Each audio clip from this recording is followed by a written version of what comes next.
आप सभी को सादर जय श्री सीताराम। आइए आज हम सभी पूज्यपाद गोस्वामी श्री तुलसीदास जी महाराज जी के द्वारा रचित श्री रामचरितमानस जी से लंका कांड श्रवण कर रहे हैं। बड़े ही सौभाग्यवान हैं हम लोग सभी। आप भगवान भोलेनाथ जी और माता भवानी जी की कृपा से ऐसे महान ग्रंथों की छत्र छाया के नीचे हम सभी आज बैठे हैं और श्रवण कर रहे हैं। पूज्यपाद गोस्वामी तुलसीदास जी महाराज जी के द्वारा इसे अनोखी चरित जो भगवान श्री शंकर जी ने अपने मानस में रखे थे और गोस्वामी तुलसीदास जी महाराज जी ने उसकी रचना किए हैं। बड़े ही अद्भुत चरित है।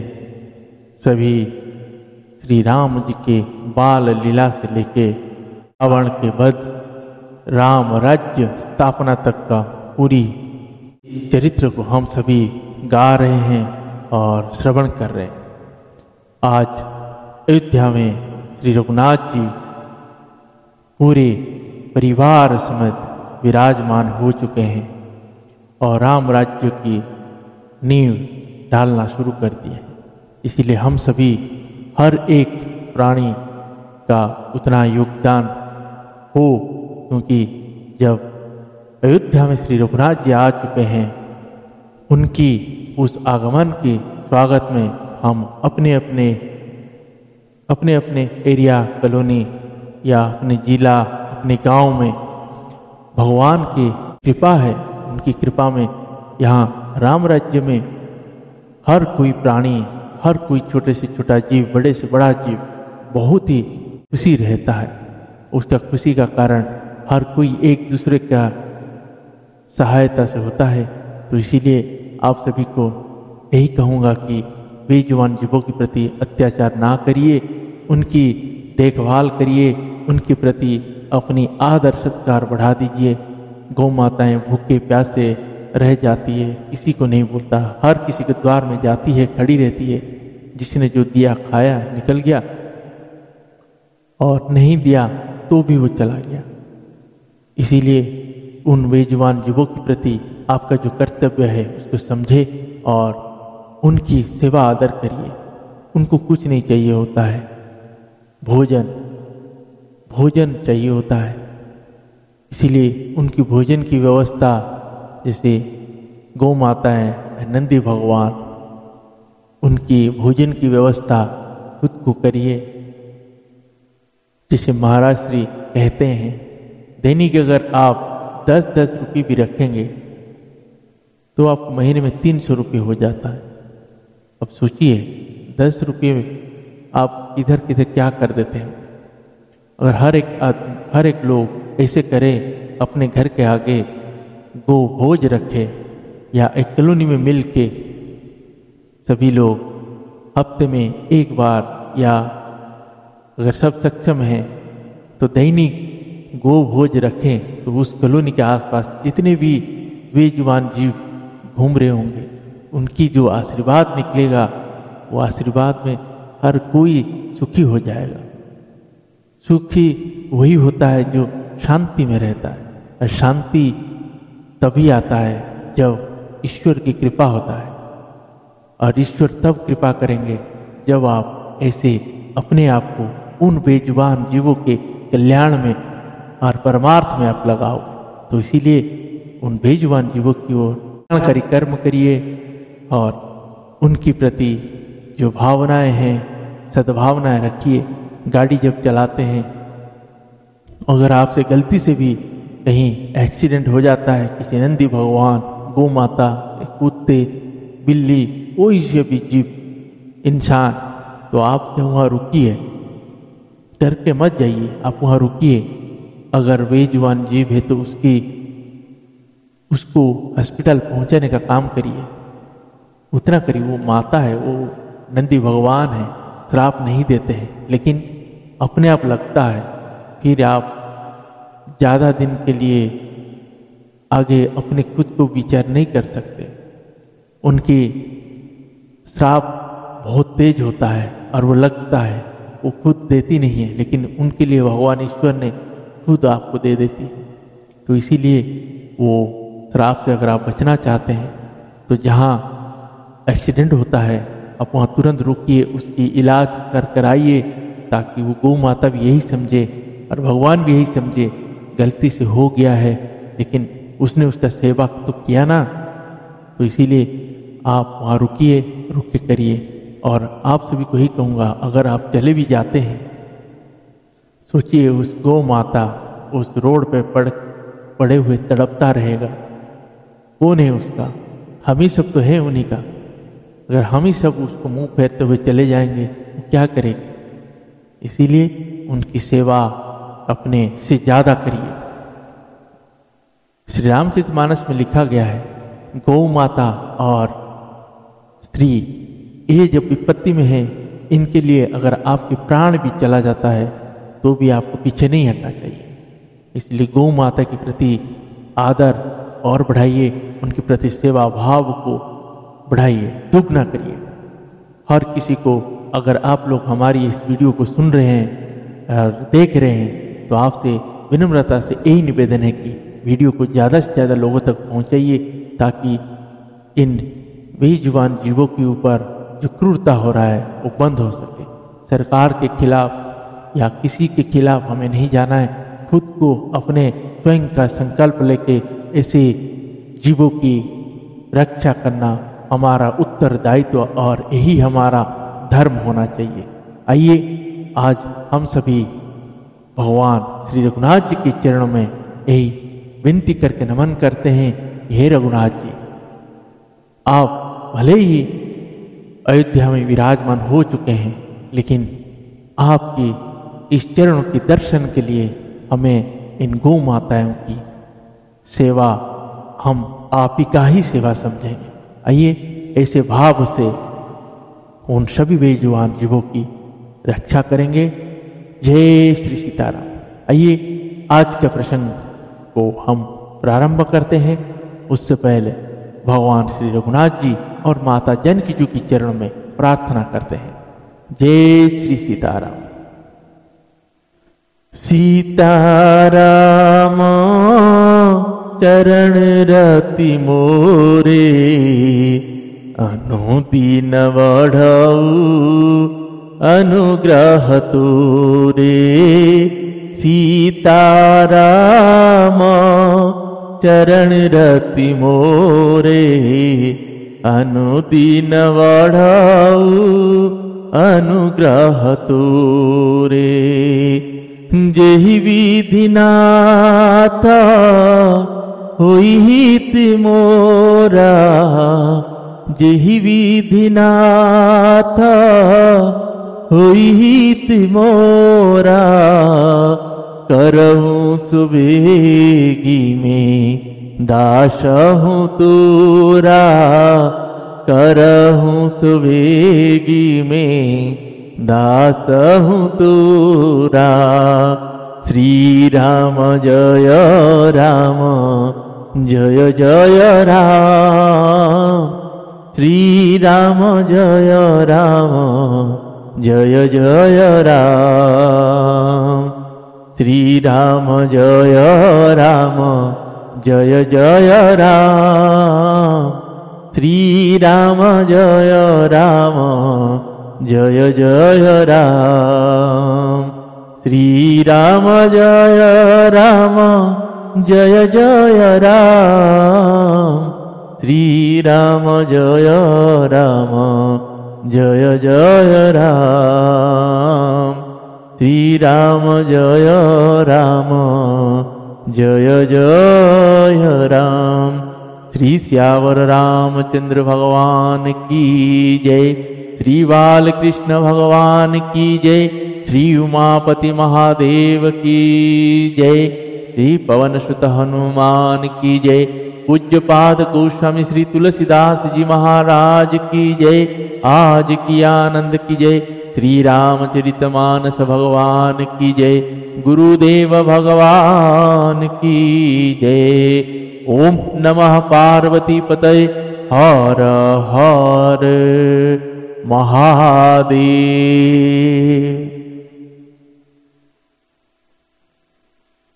आइए हम सभी भक्ति भाव चित्त मन लगा के आज के प्रसंग को हम सभी आदर के साथ श्रवण करते हैं।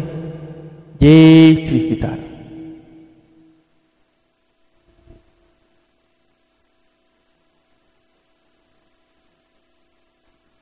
और आप सभी से यही कहूँगा कि अगर मुझसे पढ़ने में या शब्दों के किसी भी तरह का गलतियाँ होता है तो आप उसको ना धरिएगा।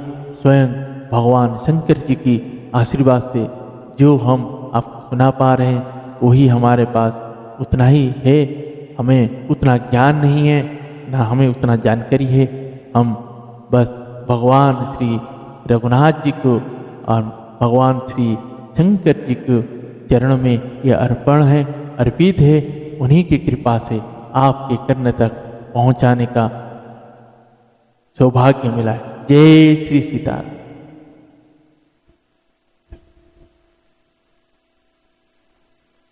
दोहा।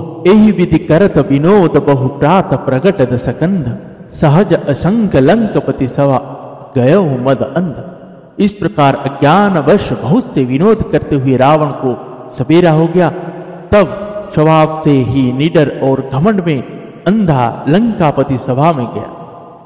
फुलई फरई न पेत जतपि सुधावर सही जलद मूर्ख हृदय न चेत जो गूर मिलहि विरंची सब।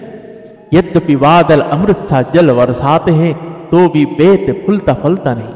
इसी प्रकार चाहे ब्रह्मा के समान भी ज्ञानी गुरु मिले तो भी मूर्ख के हृदय में चेत ज्ञान नहीं होता। यह प्रातः जागे रघुराई पूछा मत सब सचिव बोलाई।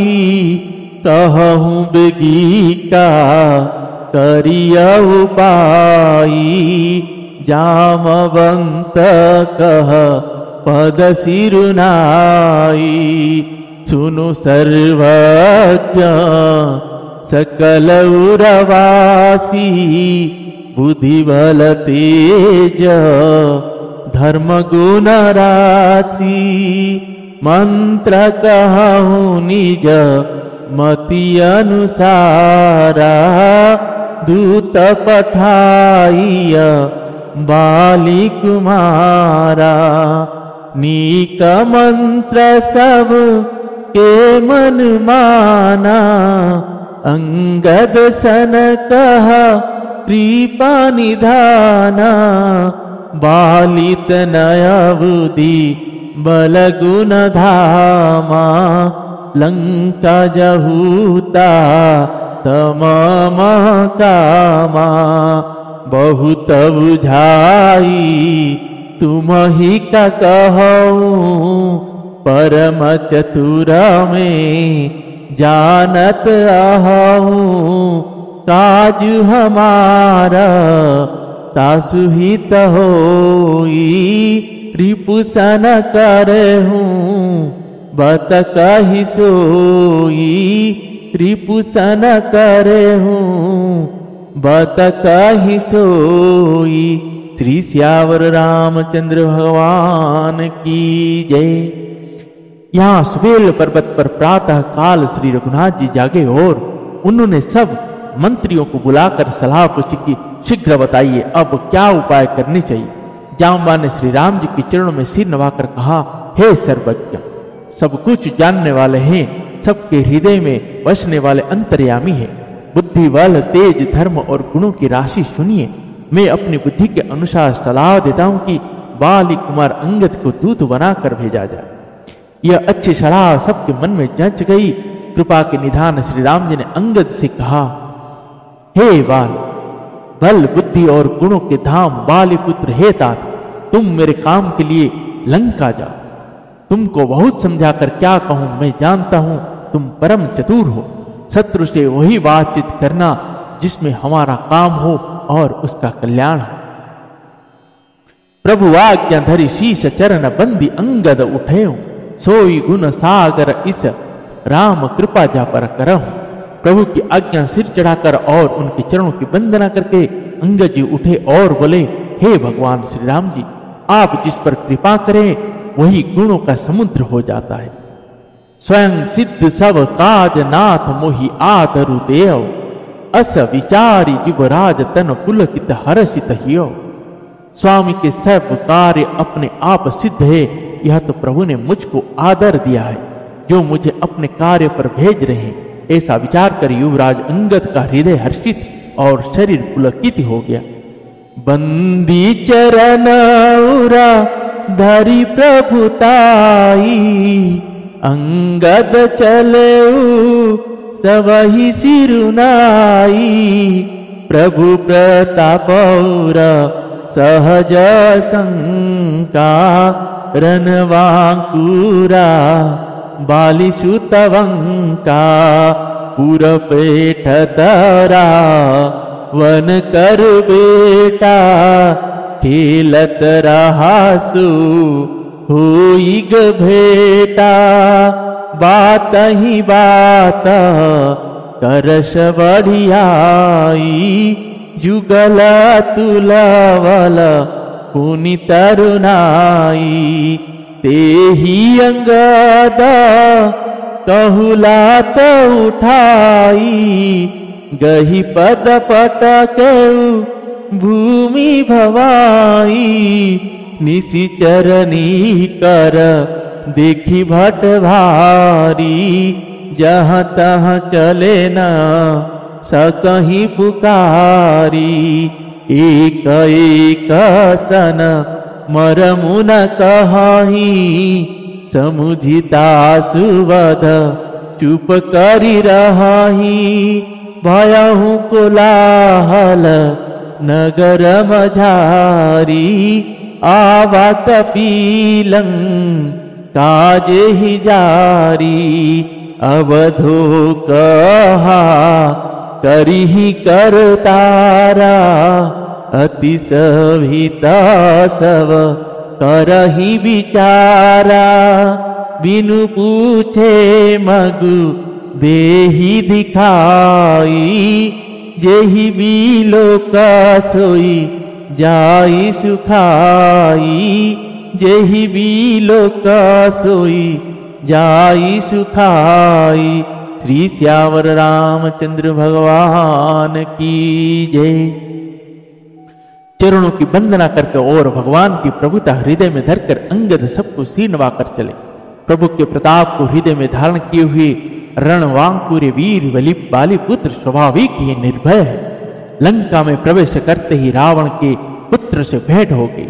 जो वहां खेल रहा था, बातों ही बातों में दोनों में झगड़ा बढ़ गया, क्योंकि दोनों ही अतुलनीय बलवान थे और फिर दोनों की युवावस्था थी।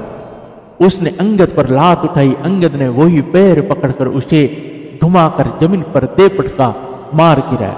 राक्षस के समूह भारी योद्धा देखकर जहां तहां भाग चले। वे डर के मारे पुकार भी ना मचा सके। एक दूसरे को मर्म असली बात नहीं बतलाते। उस रावण के पुत्र का वध समझकर सब चुप मार कर रह जाते। रावण पुत्र की मृत्यु जानकर और राक्षसों को भयों को मारे भागते देखकर नगर भर में कोलाहल मच गया कि जिसने लंका जलाई थी वही वानर फिर आ गया है। सब अत्यंत भयभीत होकर विचार करने लगे कि विधाता अब ना जाने क्या करेगा। वे बिना पूछे ही अंगद को रावण के दरबार की राह बता देते हैं। जिसे ही वे देखते हैं वही डर के मारे सूख जाते हैं। दोहा। गयो सभा दरबार तब सुमिरी राम पद कंज, सिंह ठवनी इत ऊत चितव धीर वीर बल पुंज। श्री राम जी के चरण कमलों का स्मरण करके अंगद रावण की सभा में द्वार पर गए और वे धीर वीर और बल की राशि अंगद सिंह किसी एंड मतलब शान से इधर उधर देखने लगे। तुरत निशाचर एक पठावा, समाचार रावा नाही जनावा। सुनत बिहासी बोला दस सीसा, आनहु बोली कहाँ कर कीसा। आय सुपाई दूत बहु धाये, कपि कुंजरहि बोली ले आए। अंगद दीखा दशनन वेशे सहित प्राण गज लगिरि जैसे। भुजा विटप शिर श्रृंग समाना रोमावलील ताजनु नाना। मुख नासिकान यन अरुकाना गिरि कंदराखो हनुमाना।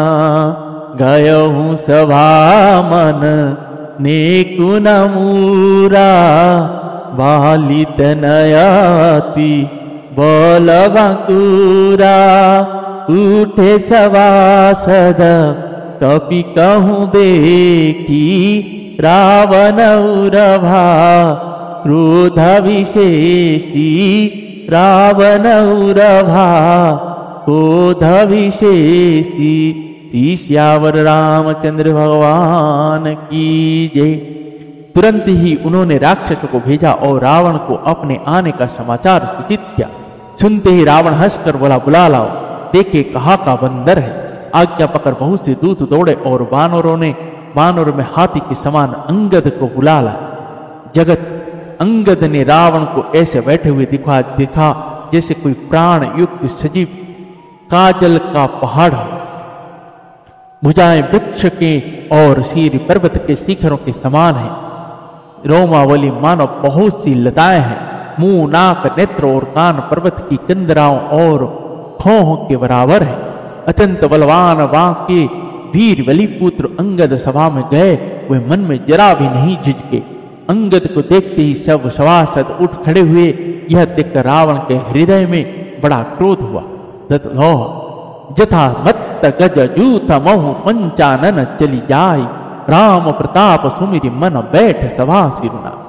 जैसे मतवाले हाथियों के झुंड में सिंह निशंग होकर चला जाता है, वैसे ही श्री राम जी के प्रताप का हृदय में स्मरण करके वे निर्भय सभा में सिर नवा कर बैठ गए।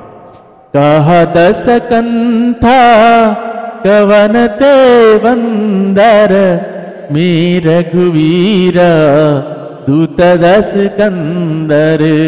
मम जन कही तो ही रही मिताई तब हित कारण आयऊं भाई।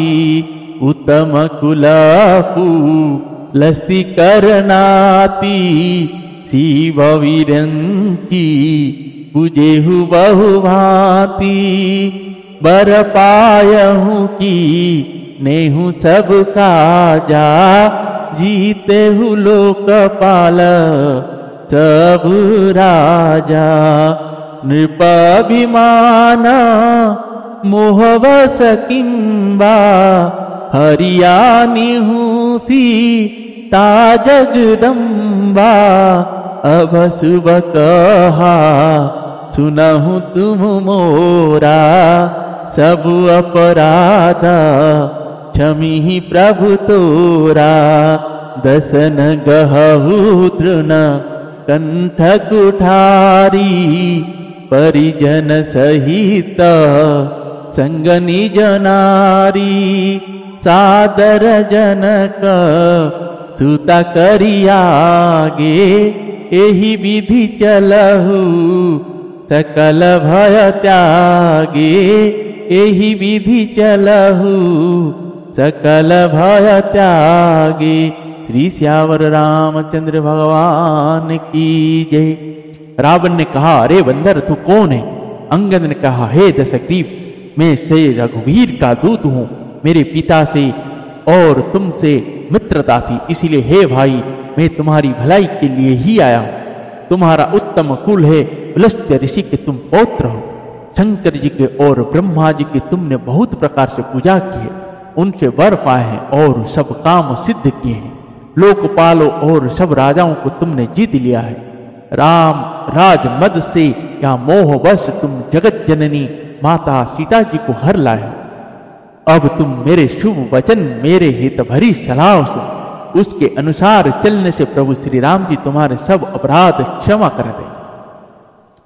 दांतों में तिनका दबाओ, गले में कुल्हाड़ी डालो और कुटुंबियों सहित अपनी स्त्रियों को साथ लेकर आदर पूर्वक जानकी जी को आगे करके इस प्रकार सब भय छोड़कर चलो। दोहा। प्रणत पाल रघुवंश मलि त्राहि त्राहि अब मोहि, आरत गिरा सुमत प्रभु अभय करो के तो। और हे शरणागत के पालन करने वाले श्री रघुवंश शिरोमणि श्री राम जी, मेरी रक्षा कीजिए, रक्षा कीजिए। इस प्रकार आर्त प्रार्थना करो। आर्त प्रकार सुनते ही प्रभु तुमको निर्भय कर दे। रे कपिपोता बोलू संभारी, मूढ़ न जाने ही मोहि सुरारी। कहु निज नामा जनक कर भाई, केहि नाते मां नियमिताई। अंगद नामा वाली कर बेटा, तासु कवहूं भई ही भेटा। अंगद वचन सुनत सकुचाना, रहवाली वा नर में जाना। अंगद तही वाली कर बालक, उपजेहु वंश अनल कुल घालक। गर्भ न गयहूँ व्यर्थ तुम जायहूँ, निज मुख तापस दूत कहाहूँ। अब कहु कुशल बाली कहाई, बिहसी वचन तब अंगद कहाई। दिन 10 गए बाली पही जाई, बुझेहु कुशल स खाउर लाई। राम विरोधा कुशल जसी होई, सो सब तो ही सुनाई ही सोई। सुनु 60 भेद होई मनता के, श्री रघुवीर हृदय नहीं जाके।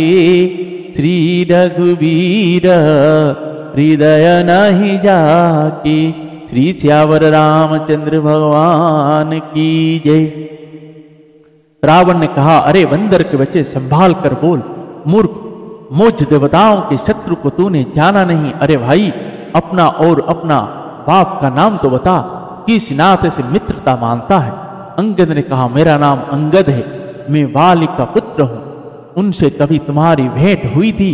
अंगद का वचन सुनते ही रावण कुछ छकुचा गया और बोला, हाँ मैं जान गया, मुझे याद आ गया, वाली नाम का एक बंदर था और अंगद तू ही वाली का लड़का है। अरे कुल नाशक, तू तो अपने कुल रूपी वंश के लिए अग्नि रूप से पैदा हुआ, गर्भ में ही क्यों न नष्ट हो गया। तू व्यर्थ ही पैदा हुआ जो अपने ही मुंह से तपस्वियों का दूत कहलाए। और वाली की कुशल तो बता, वह आजकल कहाँ है। तब अंगद ने हंसकर कहा, 10 कुछ दिन बीतने पर स्वयं ही वाली के पास जाकर अपने मित्र को हृदय से लगाकर उसी से कुशलता पूछ ले।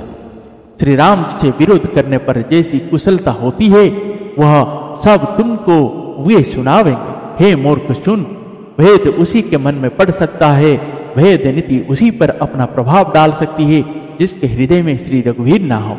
जय जय श्री सीताराम। आज का प्रसंग को हम सभी यहीं पे विश्राम देते हैं। आगे का प्रसंग हम पुनः कल सभी बड़े ही हर्ष के साथ और भक्ति भरा मन लेके श्रवण करेंगे। आगे का प्रसंग हम यही श्रवण करेंगे। अब यहाँ से आप यहाँ एक सीख भी है।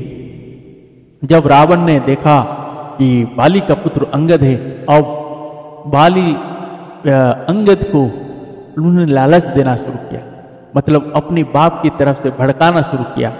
लेकिन अंगद तो सब कुछ पता है कि मैं कहाँ हूँ, श्री रघुनाथ जी के शरण में हूँ। उन्होंने उसकी एक भी बात में नहीं मानी और अंगद जी ने एक भी बार रावण से डरे नहीं। और मंच, जैसे रावण ने जितने ऊंचे मंच पे बैठा हुआ था, अंगद जी ने अपने पूंछ से मंच बनाए और उसके ऊपर बैठे और बोले, रावण तूने जगदम्बा को लाके बहुत ही गलत किया है और जिसका तुम्हें प्रायश्चित भी करने का मौका नहीं मिलेगा और भगवान श्री रघुनाथ जी के हाथ में तुम्हारी वध निश्चित है। अब रावण ने भी अपनी अहंकार बस सब बातों को सुनता रहा और हंसी में उड़ाता रहा। और अंगद ने आखिर में आने से पहले बहुत समझाने के बाद अंगद ने फिर आखिर में अपनी बल को प्रताप दिखाया। अंगद जी ने अपनी एक पांव जमीन पे गाड़ के रखे और बोले, रावण, ये मेरा अगर एक ये पांव को आप में से किसी ने भी इसको तनिक भी हिला डाला या उठा डाला तो आज से मैं कहता हूं श्री रघुनाथ जी तुम्हें तुम्हारे से युद्ध के बिना हार मान गए। अब रघुनाथ जी की प्रताप है। रघुनाथ जी जब अंगद को भेजे हैं तो पूरी बल अंगद ने समझता है कि अब रघुनाथ जी के ऊपर छोड़ के बोल दिए और अपनी पांव गाड़ देते। जितने बड़े से बड़े भाट वीर आए उनके पैर मेघनाथ सभी लोग आए, पैर को हिला भी ना सके। तब रावण ने आखिर में जब आके अंगद का पैर छूने पकड़ने जाता है तो वो पांव हटा देते हैं अंगद जी और बोलते हैं, अरे मूर्ख, तो मेरा पांव क्या पकड़ता है? श्री रघुनाथ जी के पांव पकड़ जो तुझे मोक्ष प्रदान करेंगे। आगे का प्रसंग में बहुत ही सुंदर है, श्रवण करेंगे। उसके बाद अंगद की बात नहीं मानेंगे तो उसके बाद युद्ध शुरू होगा और आखिरी अंत में रावण का अंत होगा। रावण भी मरते समय भगवान का नाम लेके भगवान के मुख में प्रवेश करेगा और मुक्त हो जाएगा। तो कल पुनः हम सभी आदर के साथ और भगवान श्री रघुनाथ जी को स्मरण करते हुए कल का प्रसंग श्रवण करेंगे। आप सभी को यही कहूँगा कि वीडियो को ज़्यादा से ज़्यादा लोगों तक शेयर करें और जो लोग सब्सक्राइब नहीं किए सब्सक्राइब करें, बेल आइकन को जरूर प्रेस करें ताकि आपको दैनिक नोटिफिकेशन मिल सके। और आप सभी को यही बात पुनर्बार फिर कहूँगा, गौ माता के लिए आप सभी सजाग रहिए, सभी उनकी सेवा में लग जाइए ताकि श्री रघुनाथ जी का जब अमृत वर्षा सभी के ऊपर होगा, उन लोगों के ऊपर होगा जो इस धरा में श्री रघुनाथ जी के प्रिय है। अगर आप गौ माता अन्य सभी जीवों के प्रति आपकी सद्भावना है और सेवा युक्त है तो भगवान श्री रघुनाथ जी का कृपा आपके ऊपर अवश्य बरसेगा। वो सुख शांति जो स्वर्ग में भगवान के धाम में मिलता है वो आपको इसी धरती में मिलेगा। जय श्री सीताराम। हरे राम राम राम सीताराम राम राम, हरे राम राम राम सीताराम राम राम, हरे राम राम राम सीताराम राम राम, हरे राम राम राम सीताराम राम राम, सीताराम राम राम। श्री श्यावर रामचंद्र भगवान की जय।